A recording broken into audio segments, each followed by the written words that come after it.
Okay, I've left the screen. It's smaller size. I've read through it again from the point I left off, and I'll just read through the notes. Okay. Okay.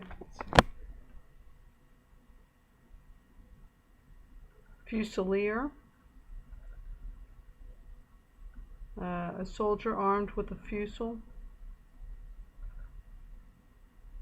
A member of a British regiment formerly armed with fusils. Fusil. A light flintlock musket. Maywand. Maywand is a village in Afghanistan. Giselle. A long-barreled musket with a curved stock formerly used in Afghanistan and nearby regions of Central and South Asia.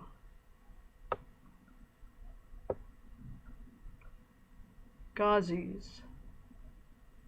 Ghazi, a Muslim hero, especially one who wars against infidels. Peshawar. City in northern Pakistan in the eastern end of the Khyber Pass. Peshawar. Holborn. Okay, that was the name of a hotel or something. I found something under Holborn Dining Room. Also, howtopronounce.com. Lath, exactly how it's spelled, lath. Any of the thin, narrow strips of wood used in lattices or nailed to 2x4s, rafters, etc. as a foundation for plaster, tiles, etc. Okay, so Fusilier. If you want to say it 5 times, fine. Fusilier, Fusilier, Fusilier, Fusilier, Fusilier. Maywand, Maywand, Maywand, Maywand, Maywand. Giselle, Giselle, Giselle, Giselle, Giselle. Ghazis, Ghazis, Ghazis, Ghazis, Ghazis. Alright, whatever.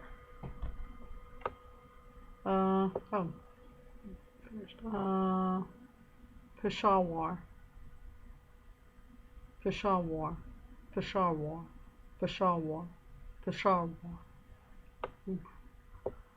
Say that 10 times fast. Holborn. Holborn. Holborn. Holborn. Holborn. Holborn. Okay, anyway. So, let me get back to, oh, there I am, okay. Alrighty.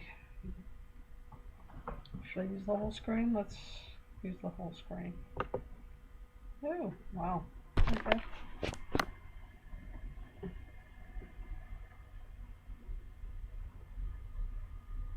My hair just wants to stick out, but not. Alright, whatever. Okay, is it Nunciation? She sells seashells by the seashore. She sells seashells by the seashore. She sells seashells by the seashore. Seashore. She sells seashells by the seashore. Peter Piper picked a peck of pickles. If Peter Piper picked a peck of pickles, how many pickles did Peter Piper pick? I don't know. I got it. Enunciate, speak loudly. I mean, not loud, but it depends. Check your own volume. As long as your sound system is picking you up, it's fine. Speak up and enunciate. Eye contact. Eye contact. Hello. Yeah, okay. Alright. Yeah. Alright. So, again, story time with Auntie D. Take, I don't know, what is it, 2, 3, whatever. Anyway. And again, this is I'm not on the title page, A Study in Scarlet by Arthur Conan Doyle. Alright. Chapter 1. Mr. Sherlock Holmes. In the year 1878, I took my degree of Doctor of Medicine of the University of London and proceeded to Netley to go through the course prescribed for surgeons in the army. Having completed my studies there, I was duly attached to the 5th Northumberland Fusiliers as assistant surgeon. The regiment was stationed in India at the time, and before I could join it, the Second Afghan War had broken out. On landing at Bombay, I learned that my corps had advanced through the passes and was already deep in the enemy's country. I followed, however, with many other officers who were in the same situation as myself, and succeeded in reaching Kandahar in safety, where I found my regiment, and at once entered upon my new duties. The campaign brought honors and promotion to many, but for me it had nothing but misfortune and disaster. I was removed from my brigade and attached to the Berkshires, with whom I served at the fatal battle of Maiwand. There I was struck on the shoulder by a Jazeera bullet, which shattered the bone and grazed the subclavian artery. I should have fallen into the hands of the murderous Ganges had it not been for the devotion and courage shown by Murray, my orderly, who threw me across a pack horse and succeeded in bringing me safely to the British lines. Worn with pain and weak from the prolonged hardships which I had undergone, I was removed, with a great train of wounded sufferers, to the base hospital at Peshawar. Here I rallied, and had already improved so far as to be able to walk about the wards, and even to bask a little upon the veranda, when I was struck down by enteric fever, that curse of our Indian possessions.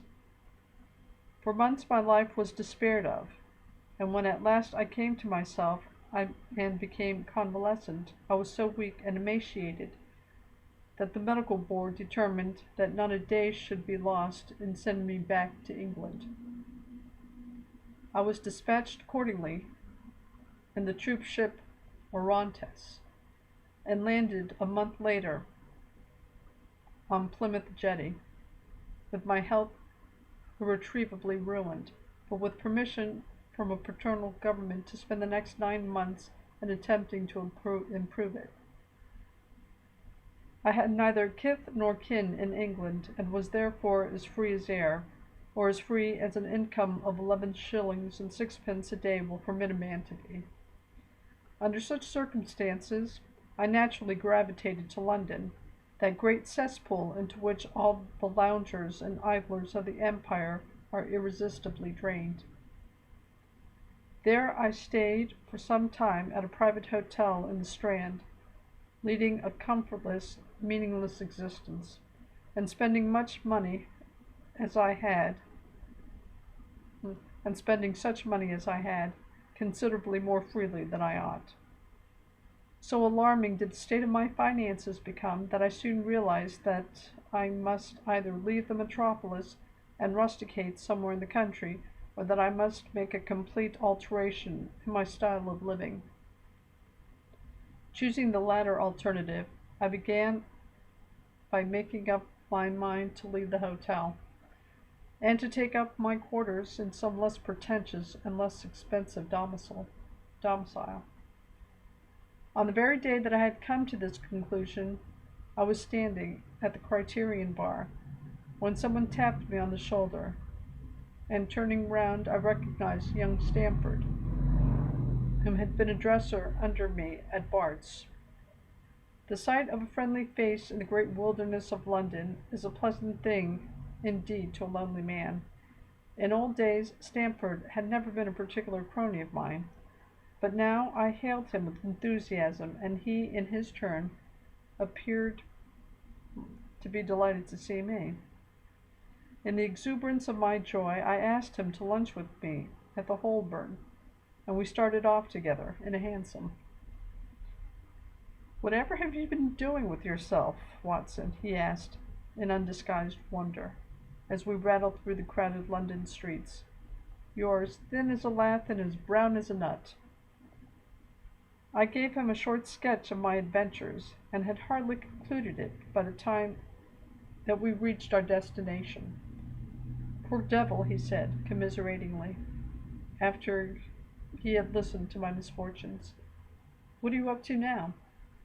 "Looking for lodgings," I answered. "Trying to solve the problem as to whether it is possible to get comfortable rooms at a reasonable price." "That's a strange thing," remarked my companion. "You are the second man today that has used that expression to me." "And who was the first?" I asked. "A fellow who is working at the chemical laboratory up at the hospital.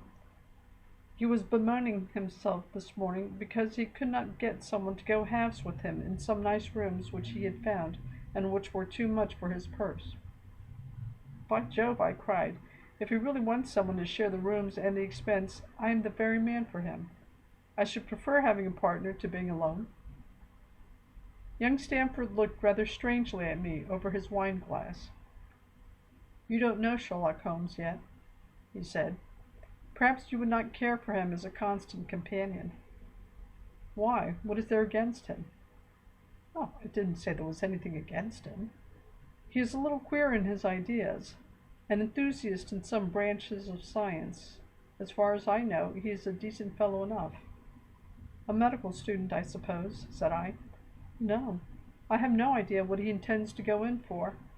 I believe he is well up in anatomy, and he is a first-class chemist, but as far as I know, he has never taken out any systematic medical classes.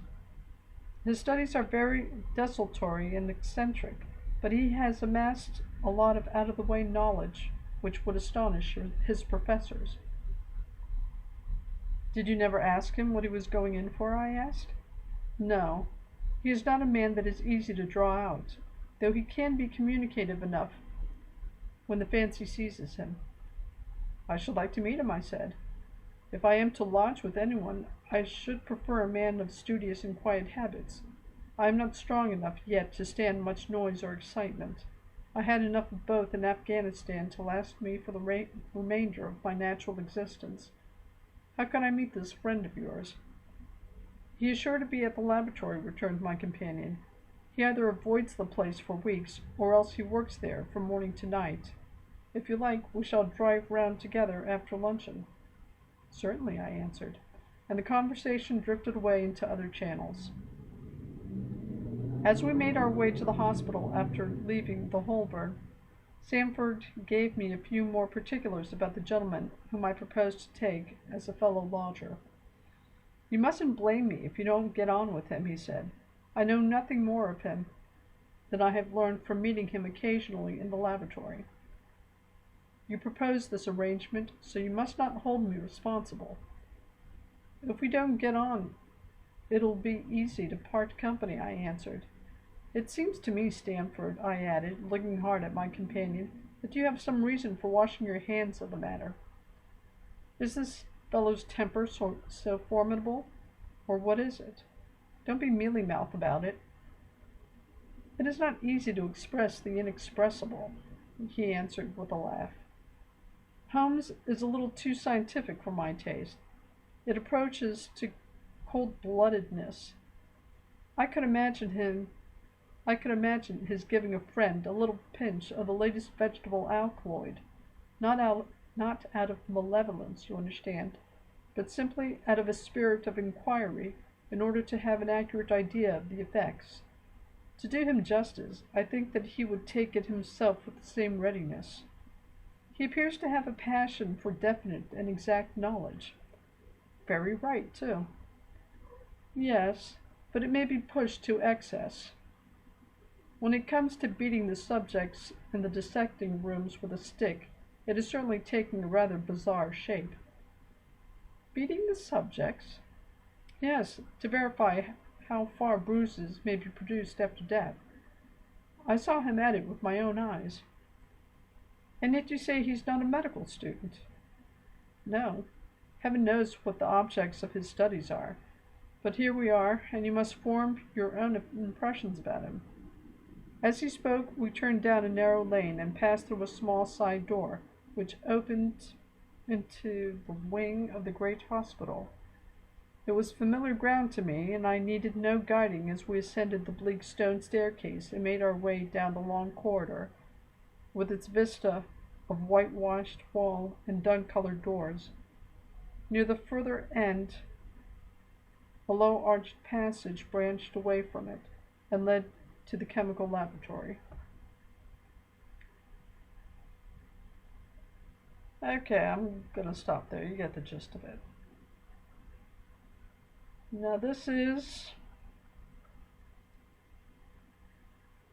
more or less halfway through the first chapter. Almost exactly halfway through the first chapter.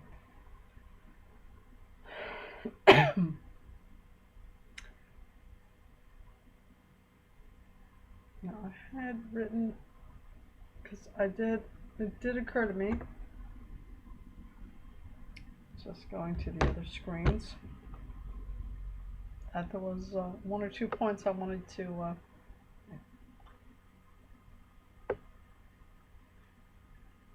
my speech teacher would be pleased. Yeah. Time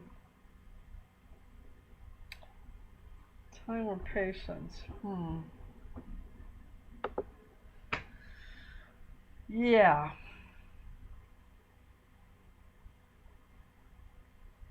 We really don't have the kind of patience we once had in our world of bright lights and flashing lights and all that kind of, all those whirls and whistles and all the, sound effects and all that. So, if this was in a foreign language, I would say that's probably enough to really make sure you can get your teeth into something if you have to.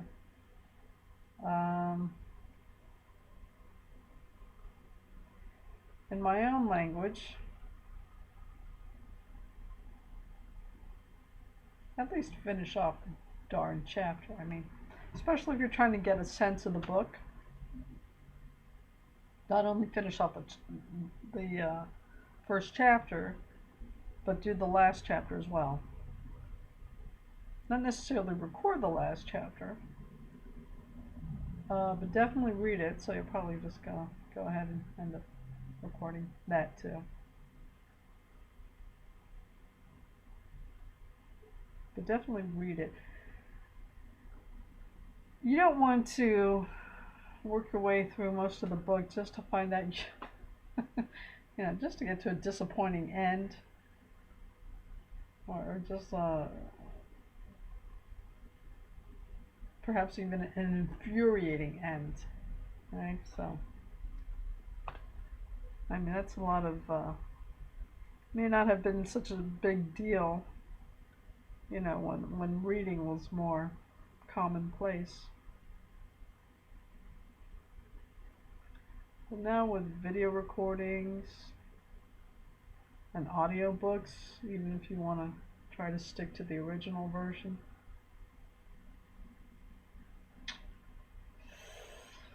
not so much anymore.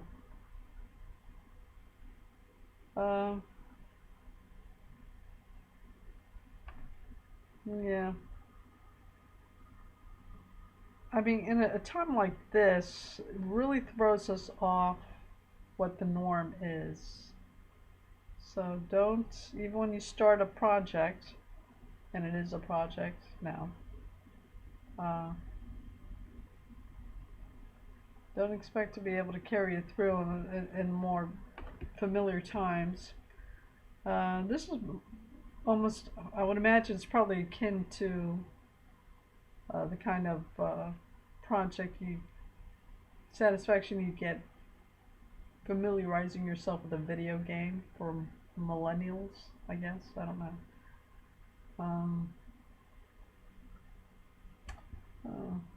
So another point I wanted to, yeah. And it does create such great, yeah. Another point that had occurred to me is the language skills of old people used to be pretty impressive. So, especially old women. Yeah, yeah, assuming you didn't always have to be like a working stiff your entire life. If you see, now we don't even have leisure time anymore the way we used to. Some people never had it, granted, but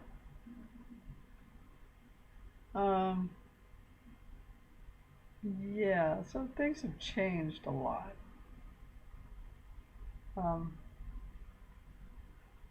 We don't have the same expectations, habits. So, at the end of the day, we may not have engaged in this kind of activity over an extended period of time. So, the internet does not create this kind of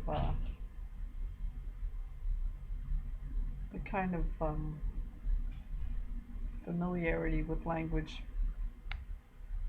that was more commonplace than it probably will ever be again.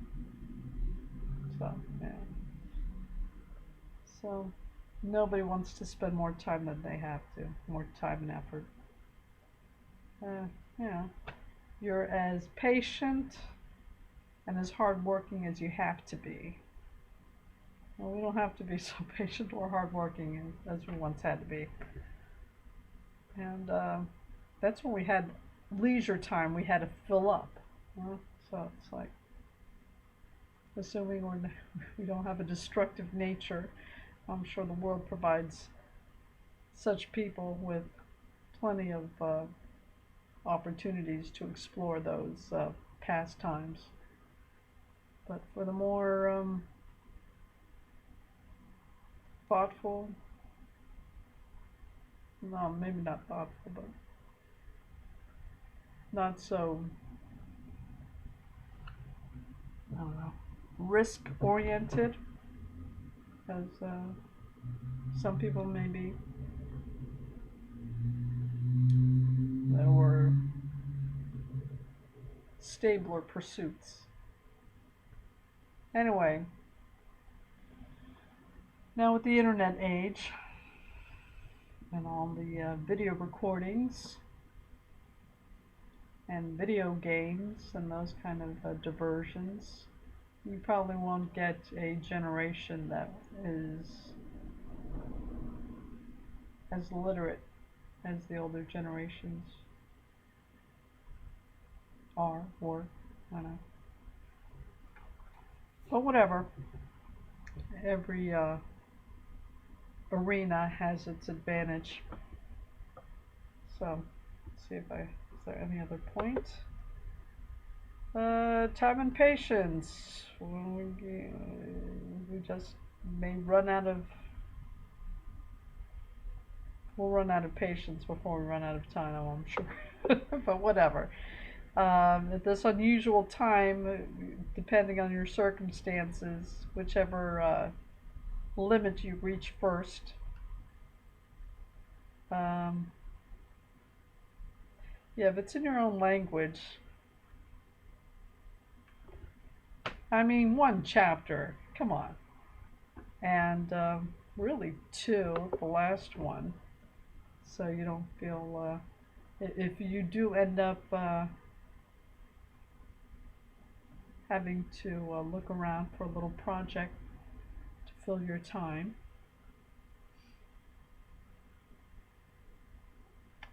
at least you won't waste your time with a book you're going to end up resenting because of whatever. Very disappointing at the end. If it's a foreign language, that's going to be a lot of work. Just half a chapter, but I mean, whatever. And I guess that's it for now. So what do we have? Let's see. Enunciate. If your sound system isn't picking up, make sure you project your voice.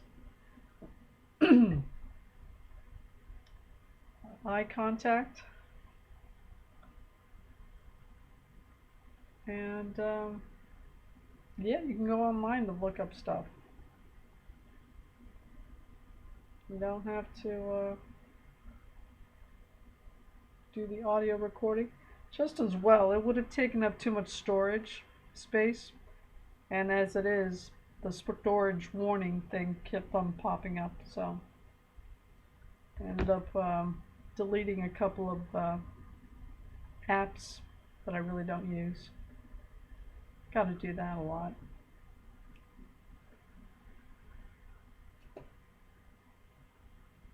At this point, that's all that occurs to me.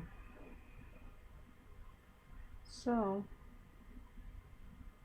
I don't know if I want to read through the entire chapter.